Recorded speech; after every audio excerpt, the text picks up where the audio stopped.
Hi, it's Scott Campbell, your 401k advisor, with my quarterly market update for the second quarter 2024. Performance in U.S. stock markets in the second quarter was driven by the same small handful of stocks that have been driving performance in U.S. stock markets for the past 18 months, referred to as the Mag 7. The U.S. stock market was up 3.48% in the second quarter. The intermediate term bond market was flat. The economy is doing well, although there are signs it is slowing. The much anticipated and discussed slowdown is finally appearing.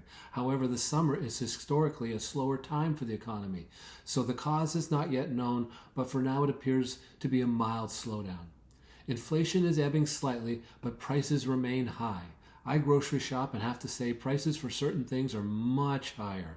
The cost of a lot of household expenses are also significantly higher. Employment is strong, however, a lot of the jobs that have been added are lower paid part-time jobs. But as long as everyone is working, they can afford these higher prices. This is an election year. National elections tend to be volatile leading up to the election due to the uncertainty. But after the election, when certainty returns, markets do well. Generally, the U.S. economy and markets appear to be on sort of a returning to historical cycles, in that the economy historically slows in the summer, which leads to volatile stock markets in the summer and especially in the fall when the results of a slower summer economy are reported. Stock markets have recovered nicely from 2022, so pullbacks due to volatility should be expected. We are still waiting for bond yields to settle down so bond fund performance will improve. Right now, short and very short-term bonds are performing well. If you've been reading my commentary over the years, you recall one of my issues, which I'm way overdue repeating, is U.S. government debt. The U.S. has way too much debt. The debt is at a level that years ago was unimaginable. This is a bipartisan problem. Both parties for years have spent money like drunken sailors with no regard to the future. But the problem is at hand. For years, interest rates were near 0%.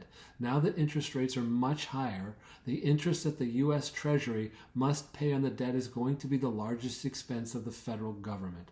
That means the federal government won't have money to spend on all the things they spend now, which is ultimately a very good thing, but this is a serious issue for the next generation because the government will be so saddled with debt it will be financially unable to provide services to the public.